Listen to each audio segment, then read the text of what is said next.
Hello, Delegate Good afternoon, Neil. Here we are again. Can everybody hear me, Dom? Here we are hear indeed. myself. Can you hear me? I can hear you absolutely no problem. Are you all right? I can't hear you, Dom, at all. You can't hear anything. We've just had no problem at all. How professional are we? It's looking at you absolutely. Let me see. Dom, I'm going to go off screen. Yeah, no, Neil, it sounds second. like on the broadcast that your mic is completely muted. I don't know if your headphones have disconnected. I'm going to just hold the start of the show while Neil tries to get his audio sorted. Got you. It's come on. Hello, everyone. It's come on. Bizarre. Hello. Very strange. Hello. How are you? I'm all right. I don't know what happened there. I blame your hot tub in the background. Your hot tub in the background. That's the problem. Literally, Diane was it Diane? I think I just saw she got so close. Diane Ivory, yeah. Guess. Oh dear. How are you, Neil? What's going on? You've lost me again. Sorry, guys, I can't hear you again. Headphones. I don't know if you can hear me, Dom. Yeah, I can. I think Neil must have a problem with his headphones because it's cutting in and out. I'm just going to message him and then I'll just take control of things for a minute. Headphones off. We've got quite a lot coming up on the show today, not least of which is Steph Arnold doing a copywriting masterclass. She's going to be talking about words, authoring words that sell. Hoping that Neil comes in a minute so that we can shower praise on him for finally Delegate Wranglers hitting the 20K mark, which is a huge, incredible achievement for both Neil and Di, who work so damn hard in the background. And it's really nice to see that they've managed to tick over that 20K mark. I know there were plans to have a party, and there are still plans, I think, to have a party when time and social distancing issues allow. But for now, we can just celebrate with him remotely. And actually, while we, we can. Neil, you're back. Hello. Yeah, no idea what's happening, but anyway, I'm back in the room. So hopefully, you just heard me talking about the DW hitting the 20K mark. Oh. Honestly, guys, are so happy. I mean, it's unbelievable. We kept growing as well throughout all the lockdown stuff. I know, and I know you were sitting just on about like 19.7, 19.8, and then 19.9 for a while. Quite a lot over the last 3-4 weeks. Yeah. So it was always going to happen. Yeah, we've been really, really close. So yes. And we do. And your daughter made a really lovely cake, which we've actually got. She made a lovely cake. Tell everyone what that is, Neil. It's a lemon drizzle cake, and it's unbelievable as well. I mean, we haven't eaten it yet, but we've eaten all the parts that are not that she cut out. But she just went off, took herself off this morning and made that for us and just surprised me. So yeah, Charlotte, what an amazing thing. Love it. Absolutely love it. Love it. Yeah. It's a really good job. So just to clear this one thing off, I've actually come away for a few days. I've got a number of things that I need to do for the business, and there were too many distractions in the office. However, I really didn't want to miss doing the show, but I'm in the most. I'm literally in the middle of a woodland in Kent. The internet connection is a 4G router, which is mounted in a tree up to my right hand side here. As people have already seen, there is a fire over my shoulder there, and there's a hot tub over this shoulder. And this is where I'm doing the show from. I've actually got the ridiculousness of this. It extends to where the camera that I'm looking at now is mounted. It's actually on a clamp in a tree, which you can see in that photo. So that's my view right now. So Diane definitely wins the prize for getting closest, because I was in the hot tub this morning. I'm going straight back there after this. Yeah, I know. So funny. But anyway, so yeah, it seems to be going okay. I mean, sorry about the sound. I've no idea what happened, but hopefully, fingers crossed, we're back. Anyway, we better crack on, haven't we? Because we've been a little bit behind. We do. Actually, Mandeep's just asked a question. Neil, Mandeep's just asked a question. Do you know who the 20,000th member was? Yeah, we do. We put it on we've actually said to them, contact us, because we're going to give them like a newsletter and a few other bits and bobs. So I can't remember who it is, but it's actually on the thread. So yeah, we will post it up again, though. We'll make a big thing of it as well. So yes, we do have cool. That. Good. So today, show 26. Show 26, indeed. Yes, and we've got Steph Arnold from Stephanie Arnold Copywriting to give us a copywriting masterclass, words that sell. So hopefully, I mean, I'm going to find this. You know, I spend my life writing copy on the group all the time, constantly for things. So yeah. I'm going to really look forward to this. We were talking, you know, pre-show, and I know Steph's going to give us all a great show. So, and you know, we're all going to learn some stuff from this, so it should be really good. Really looking forward to this one. I've been after a copywriter on the show for a while, so this is amazing to get Steph on. I'm really pleased. So, and as usual, we're live. I was just going to say we're live on YouTube and we're live on LinkedIn. Dom's LinkedIn. We can't give you the captions and stuff today, but we're on LinkedIn. We're on Twitter. Can't do all of that, but yeah. Obviously, there's, I'm going. Neil, just talk for a minute because there's a helicopter going over, so I'm just going to take myself off. So guys, I'll start the show then. Thank you to everybody for watching. Hi Paul, hi Mandy, hi Alexandra, how are you? Tina, yeah, love cake. Karen, yeah, Karen, you know what? I love lemon cake. It's absolutely my favourite by a mile. Hey Mandeep, Anika, Diego, everybody, is one of the first people, is one of the founder people of the Delegate Wranglers. He was one of the first ones I invited on the show. Diego lives in Argentina. Hi Diego, hope you're okay. Me and Diego worked as well. I think he's still working as a freelancer, but we did a lot of freelance events together, you know, over the years. So he's a great guy as well. So yeah, we're really looking forward to it, Dom, aren't we? It should be a good show. Yeah, absolutely. And I'm just seeing Caroline Cooper is watching on LinkedIn. There's a few other people. If you're watching on LinkedIn, let us know who you are, where you're watching from. We'd love to get a chance to say hello to you. And the same with the people on YouTube, please. Say hello. Yes. Let us know where you're watching from. We want to get people involved.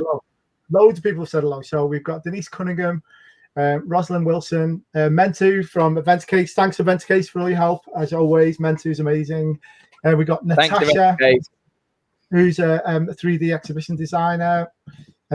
Judith, somebody called Primus Coffee. So we've got lots of people watching. We've got about 26 people watching on YouTube concurrently at the moment. So, and we've got about 50, I think, watching on Facebook. So jumping up and down between 50 and 60, and we've got 5 or 6 watching on LinkedIn, and that number's going up all the time.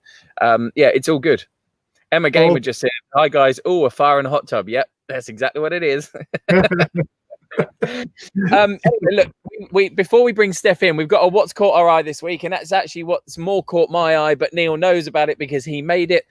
What's caught our eye this week is the video that Neil made. It's a timeline video showing the journey to 20,000 members, and we're just going to take a couple of minutes, a shameless self-promotion for the Delegate Wranglers, because it's totally deserved. So this is our what's caught our eye this week.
There we go.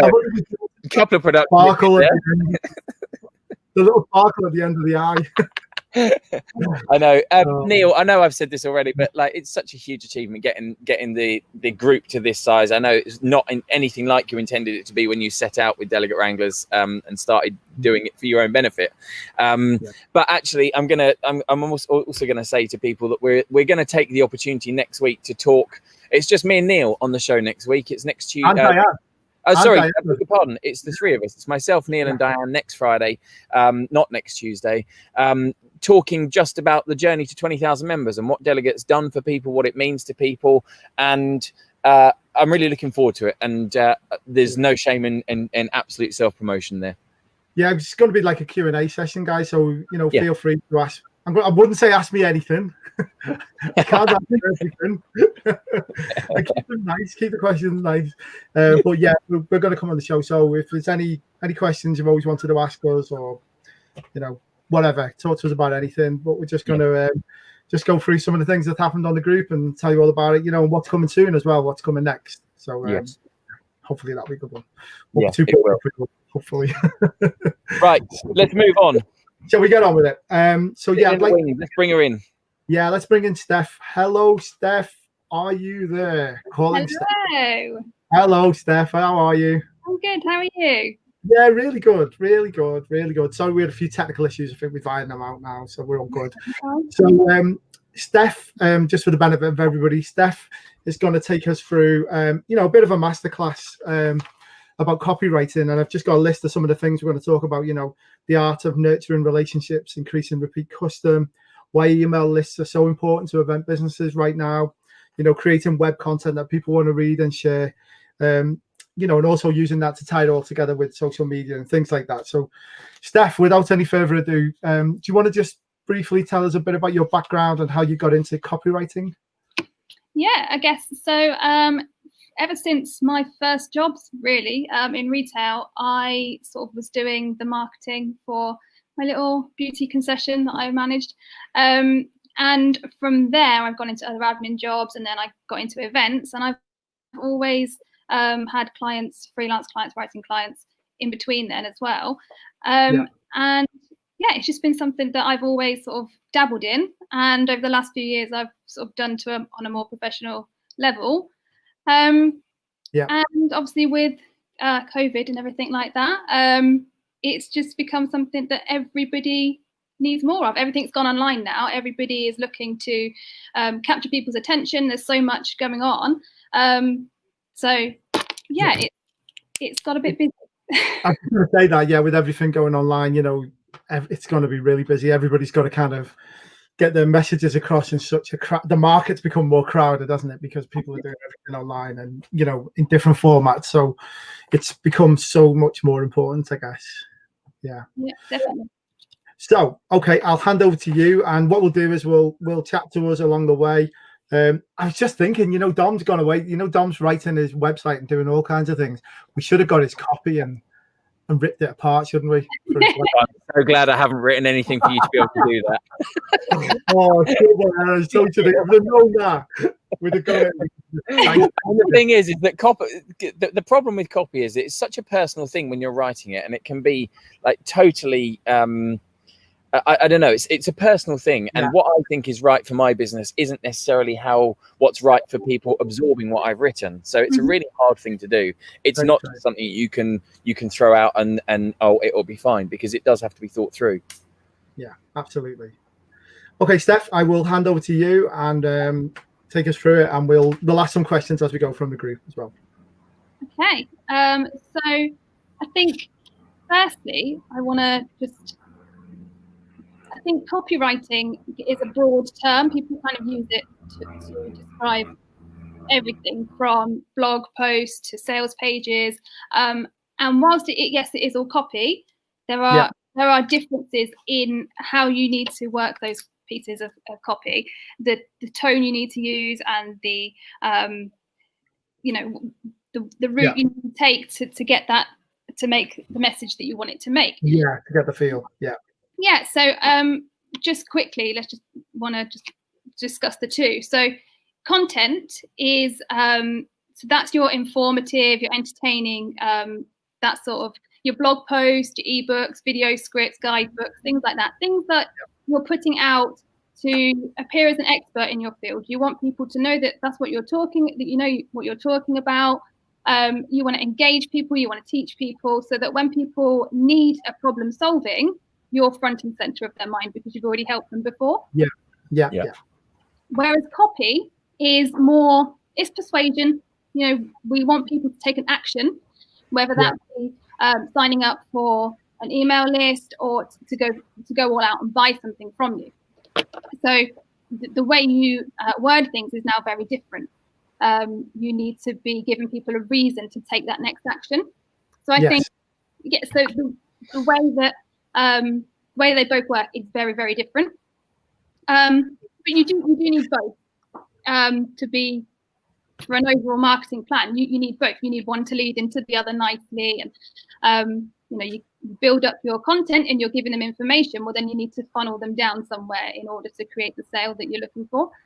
And I'm sure you're going to talk about it, but tone of voice is so important, isn't it, in writing? The tone of voice, in terms of your company's tone of voice, and that's a difficult thing to get across in writing, and just in a bit of website copy or whatever. It's really tough. It is tough. And yeah, we're going to talk about a little bit later how to figure out what your tone should be. You need to assume that if you're a business, no matter what business it is, you need to appear corporate and you need to appear professional. And actually that is just not the case at all. And that could be doing more harm than good by doing that. So in a little while, we'll talk about how to find your brand voice and who you need to be targeting. Interesting. So copywriting, content, it's everywhere we look. So everything that you see written down, even things that you hear on the TV, scripted, it's all copy. So try not to get too caught up in the terminology of it all. If you're hearing someone saying it or you're reading it, it's copy, and we need to be thinking about how we're portraying ourselves in those aspects. Definitely. To your point just now, Alex said it's marketing versus sales. Absolutely, yeah. So you want to, you've got an audience to reach, and that audience can be very, very streamlined and a narrow box of people, or it can be the entire world. And until you really sort of drill down into who you're trying to pinpoint, your messaging is never going to be consistent. Therefore, your marketing is never going to be consistent, and then you do not get the sales. So yeah, we've just got to link it all together, and hopefully I can give you a very sort of trying to keep it top line so that it applies to everybody and every no matter what kind of business you are at the moment. Keep it very top line. Any questions you've got afterwards, feel free to contact me after the show, or write in your questions now, post them, and Neil can ask or whatever. So hopefully we've got enough time to run through it all. But I wanted to start on so email lists. Now I don't know if how many people have got an email list. Do you guys have email lists of your own? Yes, definitely. Neil, I think everybody on this will have. Yeah. Holy Grail. And I think a lot of people, they find the thought of an email list, they find it scares them a little bit. They go, okay, well, I've got an email list, I don't know what to do with it. I've got an email list, but I don't want to get on people's nerves by messaging them all the time and sending it bombarding their inboxes. But what you need to realize is that these people have signed up to receive these marketing emails. They have opted in to receive. They want to hear from you. They aren't strangers that are falling into your inbox that you're just gathering up their information. They're giving it to you. Therefore, and they can opt out as well when they want to. That's you have to do that by law. So absolutely. So don't forget that they want to hear from you. So don't shy away from it. The reason that I say it's the most important thing is because while social media is great, and you can have the biggest following in the world and you've got thousands and thousands of followers, if anything happens to that platform, if for whatever reason it gets taken down or the most likely is algorithm changes and suddenly your audience don't see you as often as you'd like them to. You've been reading my mind, haven't you, here?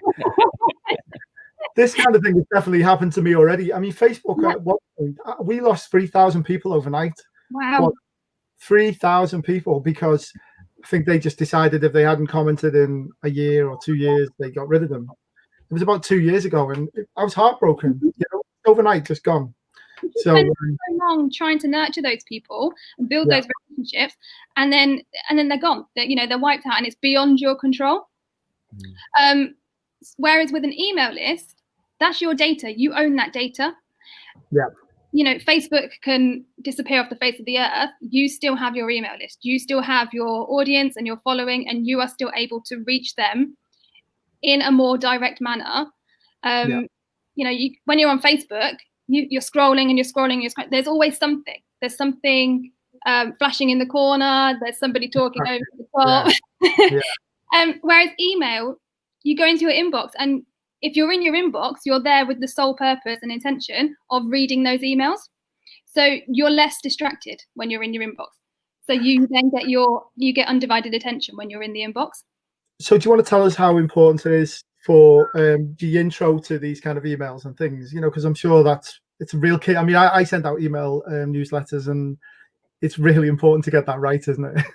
It is. It is. And I think that there are a few keys to email marketing, especially in terms of what to do and what not to do. Number one, email regularly, because you want people to know that you exist. You don't want to, take 3 months between emailing them and then suddenly pop up and go, "Oh, hi, do you want to buy my thing?" If you don't like that, they will unsubscribe. Another thing is, I see a lot of people that just give out freebies all the time. It's freebie, freebie, freebie. And they're emailing these documents and these PDFs and these webinars, which are great if they've got a purpose. If you're just emailing them for the sake of it, people get bored. People, like I said before, have signed up for a reason. They want you to help them. And people have got a pain point that they want solving. And if you're giving away too many freebies, they then believe that you don't really have anything of value to offer. You're not offering them the paid solution that they want, and then they unsubscribe and they find someone else. Yeah, sure. Find the balance. And respect people's inboxes. People are giving you that information because they want something and they want that your help, but also their time is valuable. So just be helpful. Be helpful and give them good content. Don't just email for the sake of it. If you have nothing to say, just don't say it. What about the copy itself? So for the copy itself, you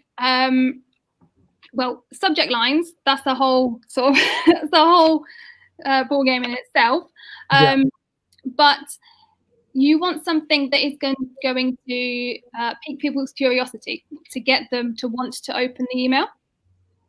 So things, maybe they've got a problem and you've got a how-to post that you've popped in. You can just write the how-to in your subject line, so they know exactly what it is. They know exactly the problem you're going to solve for them, and they know exactly how you're going to do it. So then when they open the email, it's all there. They've got the list, they've got the post, they've got whatever you're offering, and you've solved their problem by doing so.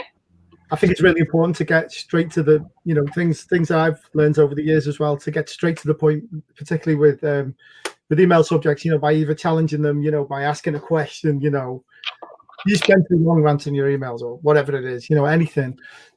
These are really good ways, and subjects of talks, the titles of a talk or a presentation or whatever you're sending, like these, whatever we're doing, we always trying to be punchy. I think, I guess, is that what you're saying? It's really important to get straight to the core, get to the important. Absolutely. Get to the point. Let them know what's in it for me. So that's something that as a copywriter we focus on all the time. What is in it for me? And that's exactly what your subscriber, your customer, they want to know. They don't care what you're doing. They don't care what you want from them. They want to know what they're going to get from it. Why should I open this email? Why should I read this post? So you need to pique the curiosity. You need to create an itch. So by create a niche, I mean, position a problem that they might have, or position something that they aren't doing as well as they could. And then so kind of tell them what the problem is, and then tell them in the body of the email, that is where you scratch the itch and you solve it for them, and you give them the solution. Sheena's just asked, ideally, how long should a regular email be? So that all depends on your goal. If it's a daily email, short and sweet, just get to the point. If it's a weekly newsletter style email, it can be a lot longer. You can maybe include 3 or 4 links to different different blog posts or bits of content elsewhere. And if it's something else entirely, if it's a sales, if you've launched a new product and it's a sales page, it's a sales email, then that can go on forever. That they're the really long ones that you get in your inbox, and you're getting a whole story and a whole background behind it. So it very much depends on what the point of the email is. But for daily emails, keep it short and sweet, and solve a question that they have quickly. Yes. I've just noticed another question in here from Karen. Hi, Karen. Who should you get to check your email before you send it? That's a really, really good question, because if you ask your mum to check it, she'll answer one thing. If you ask somebody else, she'll answer another thing. So I think it's really important, and it's really difficult thing to do, because you might be really proud of what you've just done, and then somebody come and red pens it all.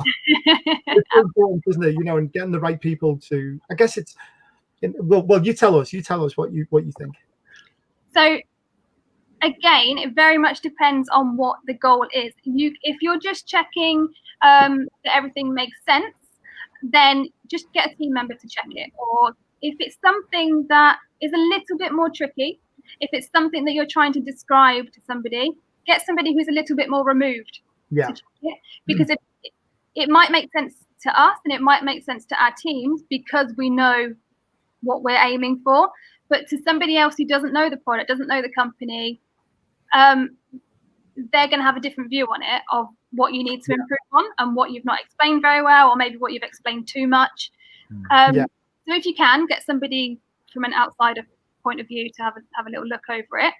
If it is more a case of you just want to check that everything makes sense and your grammar is up to date, and again, this is something that, like I mentioned earlier, unless you're very, very corporate, then you shouldn't be using corporate language anyway. You need to be speaking to people like they're your friends.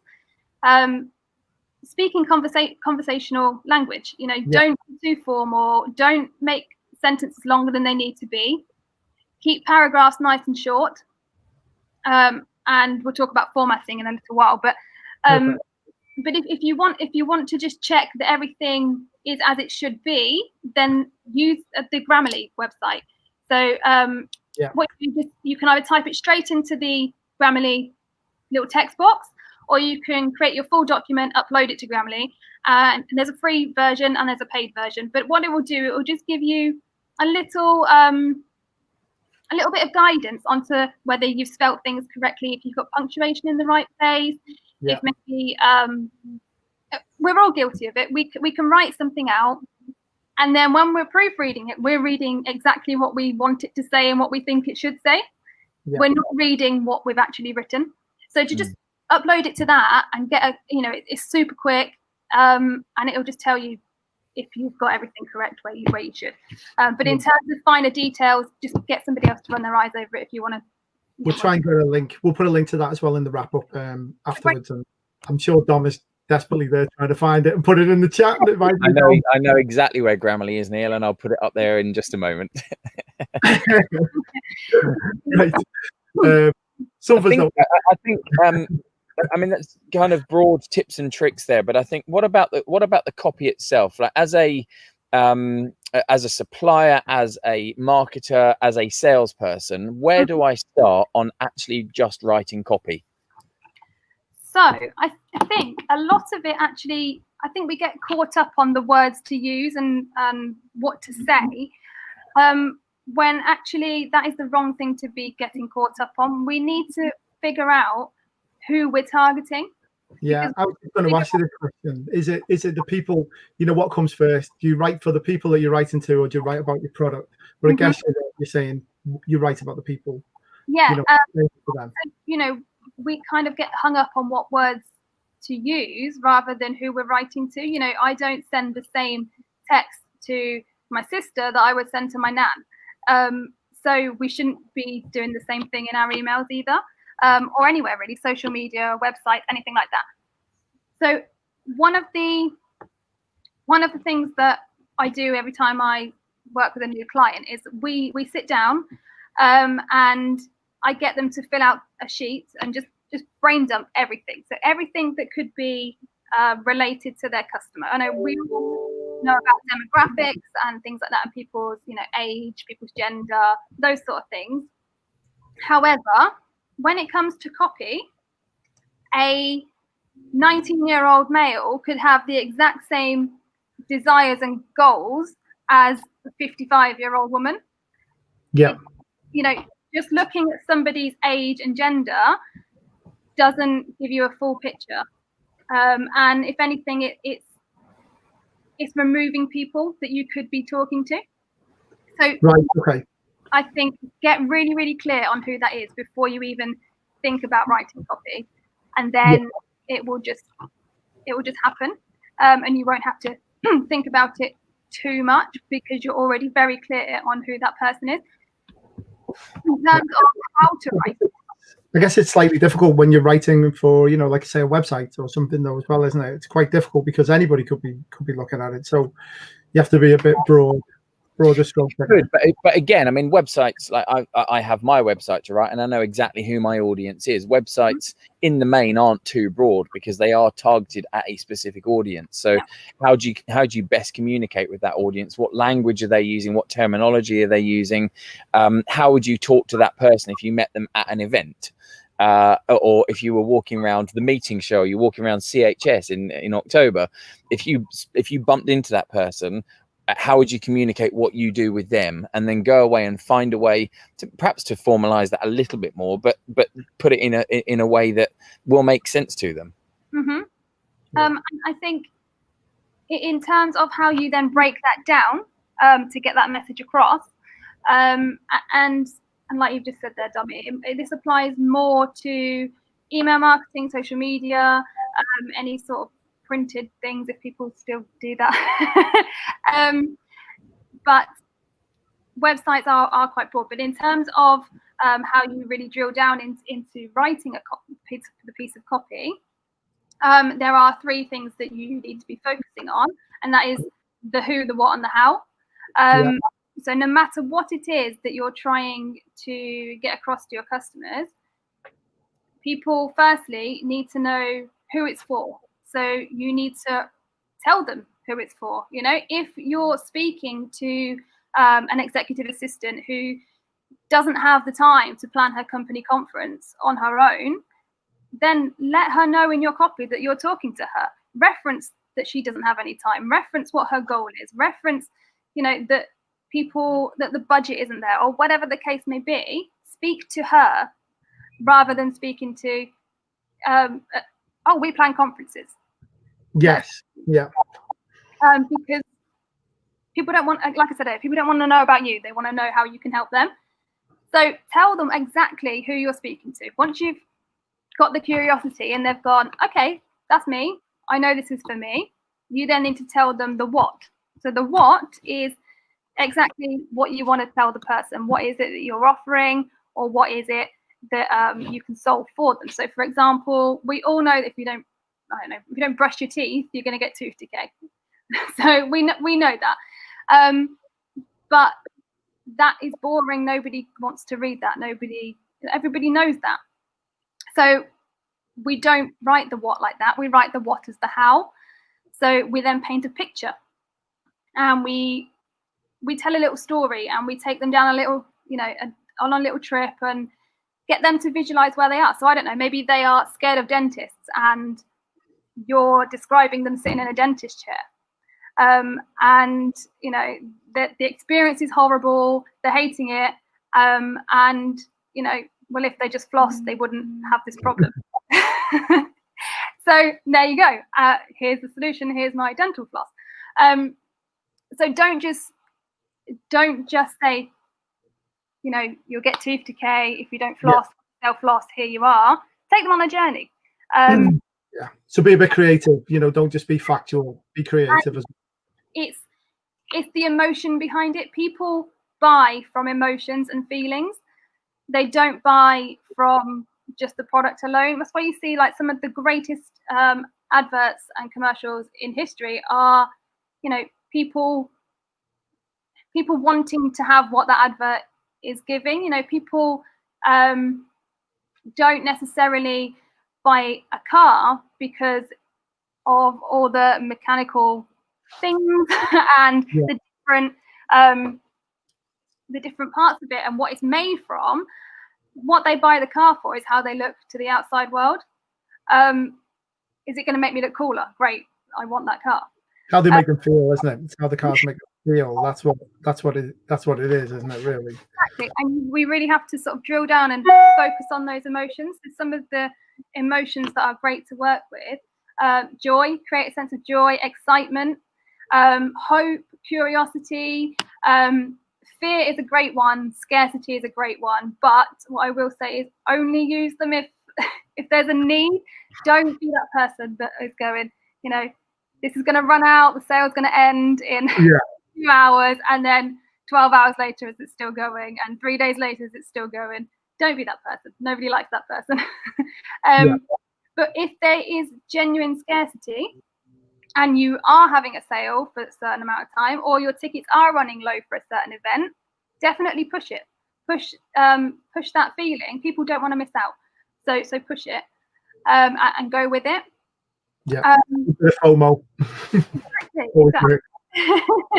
And again, when you're doing this, you don't need fancy words. You don't need to worry about, you know, having all your punctuation and your grammar completely correct, because people, you know, these aren't university professors that are reading it. They might be, but as a whole, they're not judging that. They're reading from a buyer's perspective. And people just want that quick, and they want that relationship built up. So play on the emotions. And if you want some words that definitely work every time, you can use things like even if. So how you can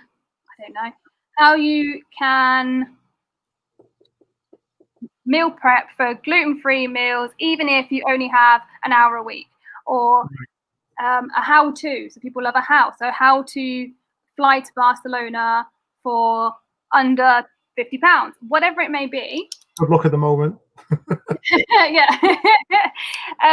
But use words like that. So handle the objections. People, when they see a bit of copy that says how to, or for example, lose weight. This is a really, really good one that people use all the time. You've probably seen it around, but lose weight. People see that as a little bit of a chore. They want it. They want to lose weight. They don't really want to have to do, you don't want to have to go and run 5 times a week. So if what you're offering, whether that be your content or a product, is offering a solution to that, then you would say how to lose weight without running 5 times a week, because they go, okay, that's me. I don't want to do that. Yeah, that appeals to them. Yeah. And again, you'll know this if you've sat down and you've done your brain dump of who these people are and what they're doing and who these customers are, because you have a bigger picture of who those people are and what their desires are. So you can use these hooks. And sometimes it takes a little while. No copywriter gets things right first time. There's a lot of split testing that goes into things. There's a lot of segmentation that goes into things, and then sort of see how things work. It's not just to write it and see how it goes. So can I just stop you there and just ask you about those things? You said split testing and segmentation. So, and I know segmentation is sending different messages to different people depending on who the recipient is. You can do that in most of your kind of email marketing software. what about the split testing? Is that just a matter of trying different things with different groups? Exactly that. So, for example, what you might do is you might send one subject heading to a certain group of people and a different subject line to another group of people, and you see which one works best. You wouldn't necessarily use that alongside your segmentation because there might be a reason why that performed differently.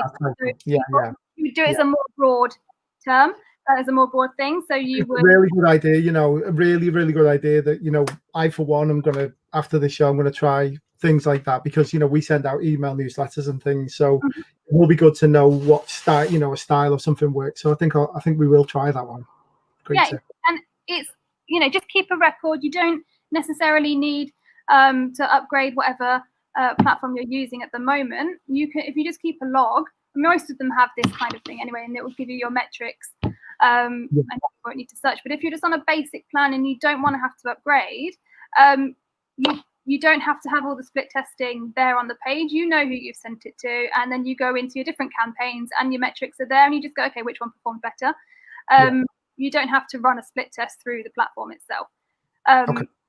So yeah, and just try things, just try new things, and then after a while, you'll know what works and you know what doesn't, and then you'll be able to sort of take your foot off the gas a little bit, and things will come a little bit more naturally.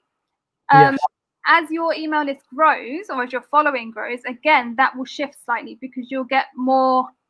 It could go one of two ways. You'll get more people who are the generalists because they've heard about you from the key people that are your target audience. They've shouted from the rooftops about you, and now your following is growing and you've got more generalists.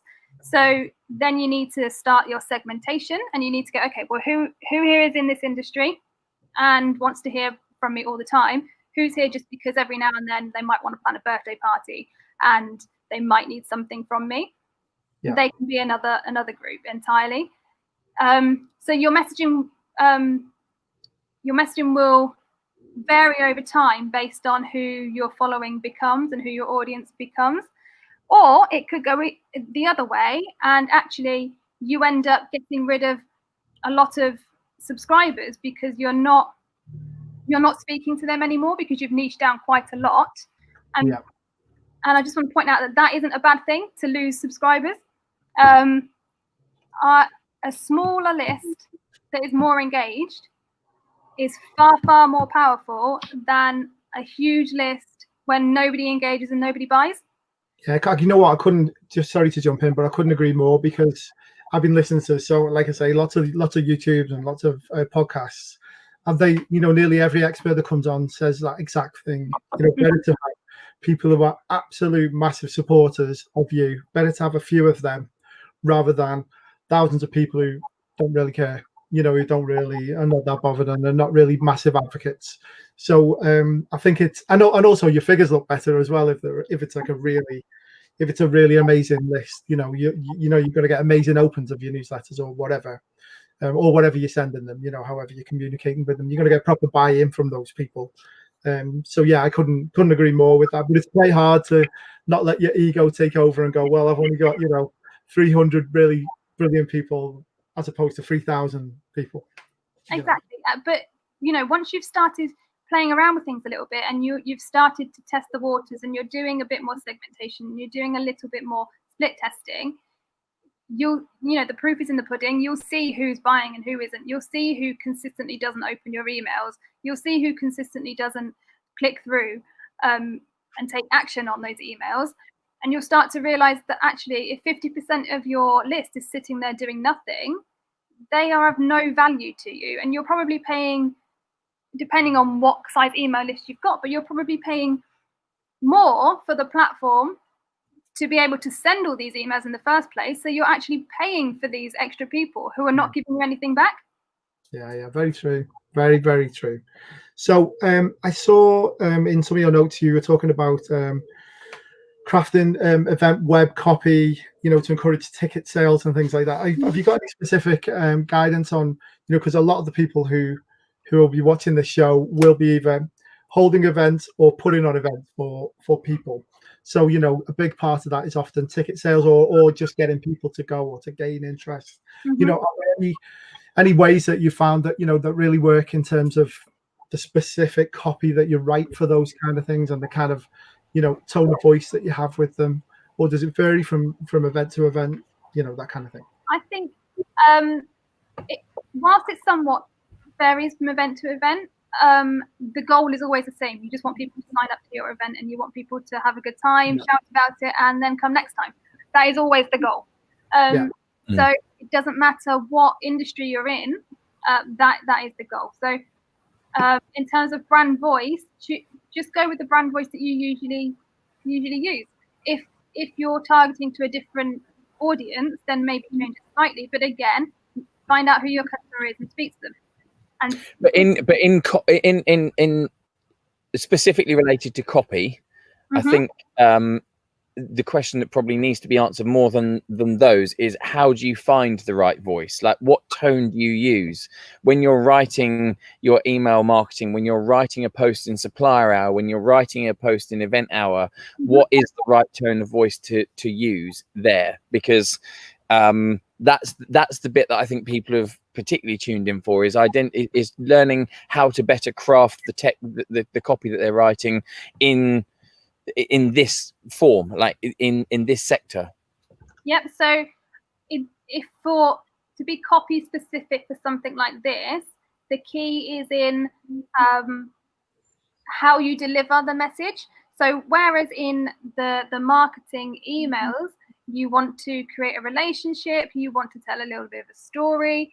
In copy, you want to use as few words as possible. You don't want to make it too flowery. You want to just get to the point, because people will get bored and they'll stop reading.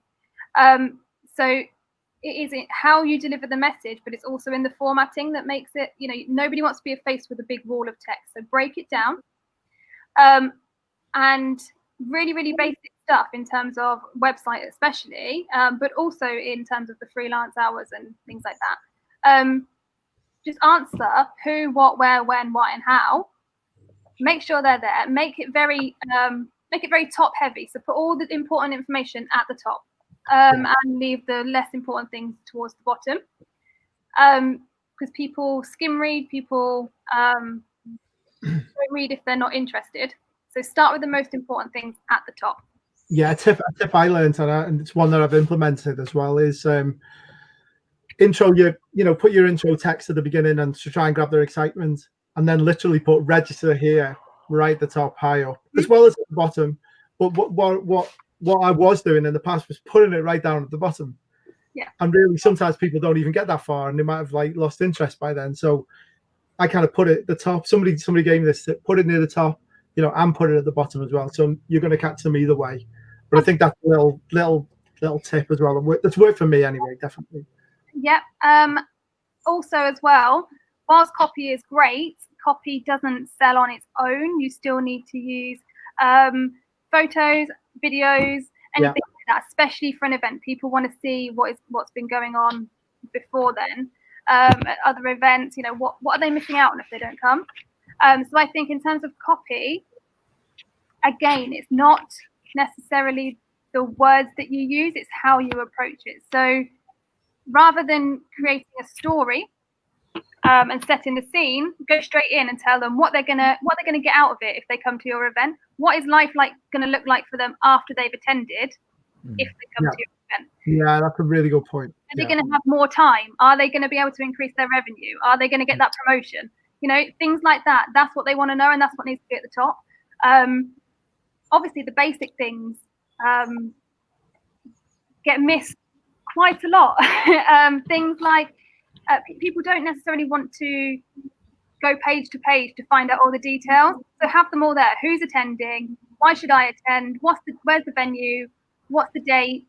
And how do I register? Those and the cost as well. If there's a cost to attend, I guess. Or you're saying that would you say that's something that you put kind of right at the end?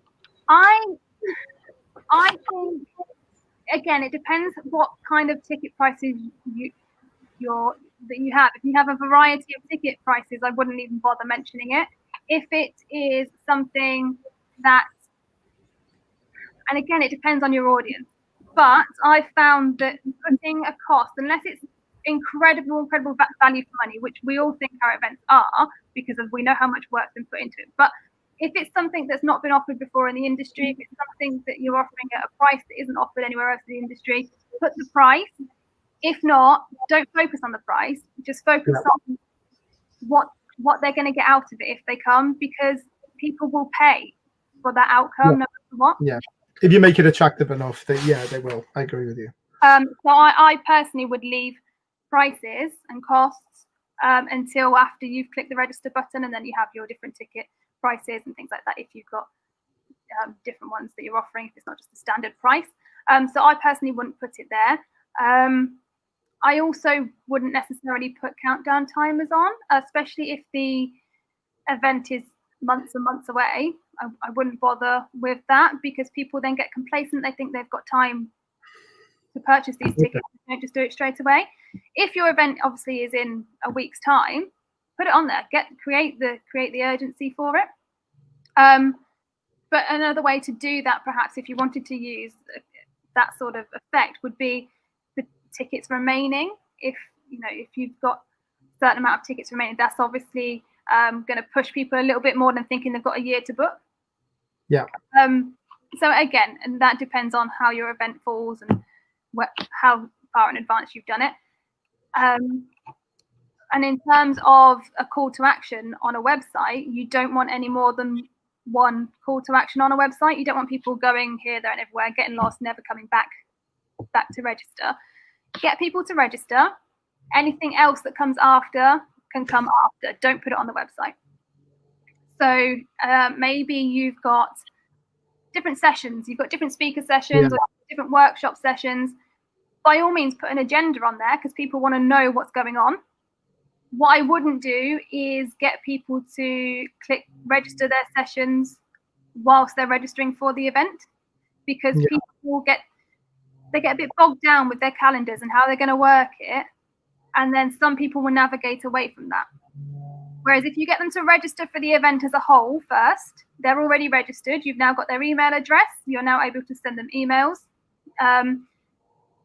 You then send them back to choose their sessions, because they've already registered. They're already getting that information from you. Another thing that I see happening with event emails, especially ones that have got a lot of speakers or a lot of sessions, people either don't announce speakers at all, or they announce them all in one go. And then there's no news between somebody booking 2 months in advance and the event itself. There's no new news. There's nothing happening. So they've got no reason to visit that website again. They've got no reason to think, to be reminded of you and your event. So what I suggest is announcing a couple of speakers, usually the bigger ones, or the ones that people are going to want to come and see, because often people will attend an event just to see the particular speaker that they probably weren't going to attend before they knew that person was speaking. So you're saying, like, write content in emails to kind of or on websites or whatever, or social media, to introduce them, create a buzz about the event, really. And I guess that you've got to get the tone of voice right again on that, haven't you? To create. If you're, for example, if you're in a field and the event is all about new findings or new technology, things like that, there's always something going on. Then what you could do is you announce a key couple of speakers, and then the content that goes alongside that, again, on a separate page. Keep the home page very clear to what the information is needed, everything else on a separate page. But you could do things like Ask the Expert, interviews with the speakers. Every time a new speaker gets announced, there's a piece of content that they've contributed, if possible. Another thing you could do is industry news. So you can sign up to Google Alerts, and they will alert you for any new news stories, or anytime somebody has a new piece of content regarding that keyword, you'll get a notification, and then you'll be able to make sure your content is the most relevant and the most up to date, because up-to-date website, as we all know, performs better in the Google search results. So it all kind of ties in together. But yeah, don't get too bogged down in your words. Stick to the tone of voice that you're used to using. Stick to the tone of voice that you always normally use. But instead of going the story route, give them the outcome. Okay, I've got a quick question for you. I know we've had a couple in the group as well. Is there a kind of ideal, say you're just emailing a list about a new event that's coming up? Mm-hmm. It sounds like I'm asking this question for me, doesn't it? But say you're emailing a list about an event that's coming up. Is there a kind of, that's not a big scientific conference or something, it's just a nice online to attend event? Is there an ideal length of time, length of email that you should have for this? Should it just be everything that's just very, really simple, that direct to the website to find out more? Or, should it give the whole, do you think we should be giving away everything in our email and kind of making it a bit War and Peace?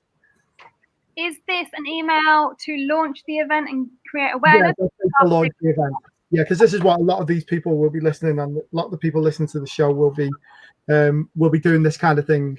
So, they'd like to probably know some tips on what's a good length of do, how detailed you go. Do you just go really top line and then go a bit more detailed on the second email?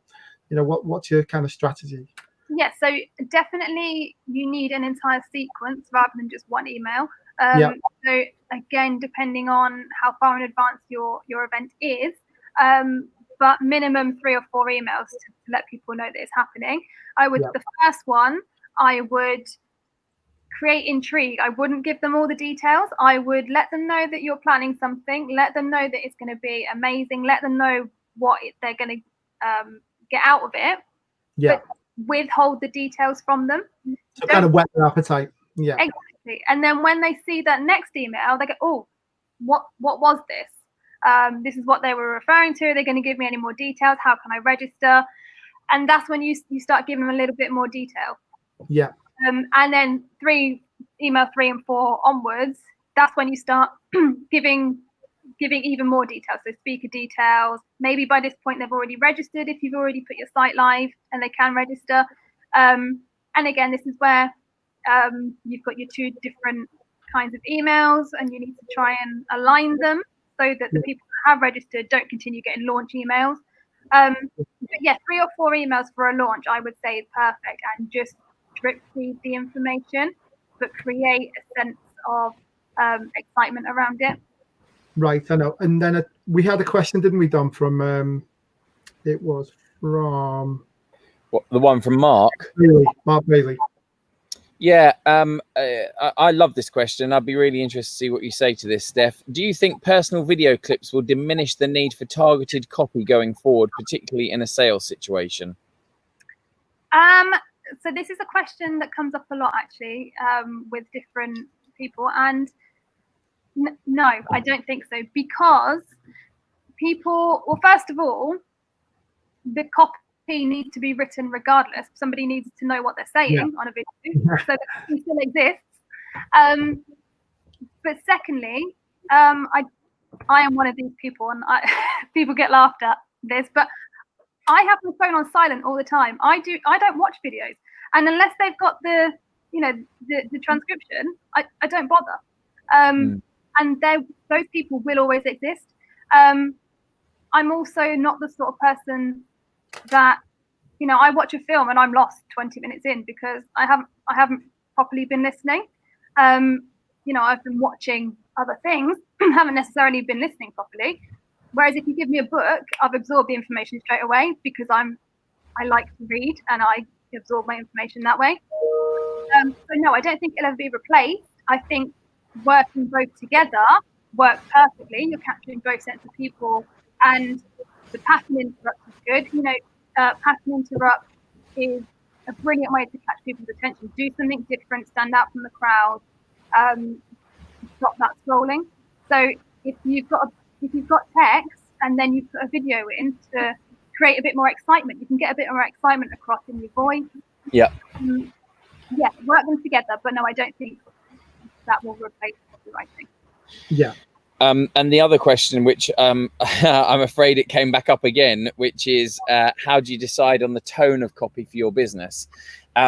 So I'll pick that up just briefly because I think it's a really important thing to get across to people and help them understand.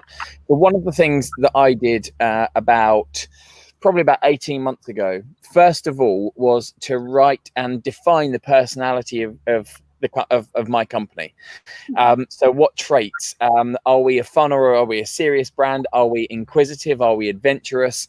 Like traits, personalities associated with the business as a whole help us understand how we need to be communicating and talking about ourselves. And then off the back of that, we then started to look at, okay, well, what tone matches the industry? Because while I come from a web design, software, and very corporate medical and healthcare background, coming into this business, which is a very, very different approach. It's a much more human, much more personable, much more friendly approach. So that then impacts it. So the tone's got to match the industry. And then the other thing, which I always do, is reading what I've written aloud to make sure that it sounds okay to me. But then more importantly, I read that to somebody else. So while I'm away doing this, I'm going to write a ton of stuff over the course of the next few days. And then I'll actually read it to people, either from the industry or from outside the industry, so that to see if it makes sense to them and it actually delivers what I want it to. But then also, because it's written, because people are going to read it, the punctuation can matter. I won't say it, but there's a really good quote about knowing the difference between two certain things, and just that comma can make the difference. But the reason that I always ask people is because if I have communicated it properly, if I've got the personality, I've got the tone right, if I've got the punctuation correct, then actually they should understand, and from what they've written, either what I'm trying to sell to them, what I'm trying to market to them, or actually have a good understanding of what a sort of business we're actually like. And if I've got it wrong, it will come across very, very quickly. It will be too formal. It will be, it might be actually go too far. It might go too over friendly, too familiar. But whatever we do, once we've defined the tone, or once we had defined our tone for the business, the one thing we have to do all the way through is keeping it consistent. And that's difficult for me right now. I'm in the middle of transitioning some of our social media marketing, for example, to a third party. And bless her, she's got the job of having to understand how I write and what's in my head and the tone that I think we should be communicating. And now she's got to take that away, and I'm just leaving her solely responsible for it. But just those few tips are the things that I've done in the last 18 months to help us identify the right way to communicate what we do. Absolutely. And I've got, if it's helpful, I've got a sheet that I send to my clients to help with it, that they would fill in, and they would kind of brain dump, and then we'd communicate together to figure out what that tone is. So if that's helpful for me to put that somewhere for people to download. Yeah, you can send that to me, and we'll put that in the wrap up after the show, and any of the other things that we've mentioned as well. But I'm just aware that we're running out of time a little bit. Absolutely. Any last point, Steph, before we start to wrap it up? Because we normally try and keep these to about an hour. We always run late, so don't worry about it. I think just 2 tips on to write. So I know Dr. Tom was saying there that he kind of struggles with the tone, and that he reads it out loud.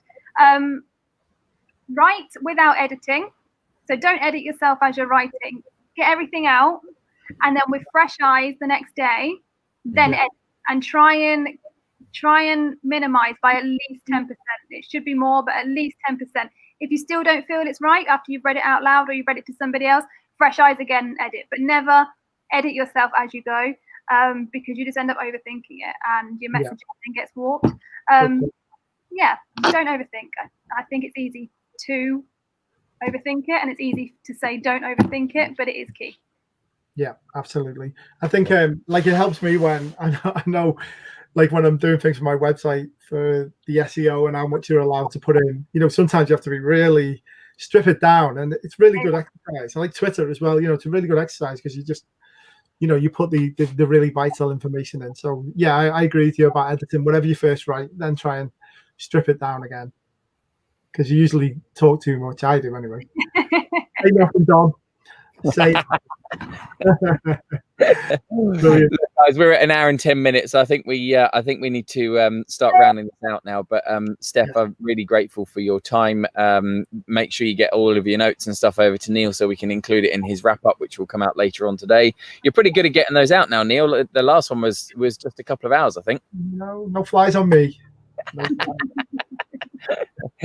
No, Steph, thank you so much for your time. And what we'll do, guys, as well as we've for any subscribers to the Live Hive, we'll have an extra bit of content, and I think we're going to try and talk a bit about the freelancer hour and the supplier hour, and some little tips to stand out from the crowd on there. So for any of you guys who are subscribers, look out for that. We'll be sending that to you in a few days.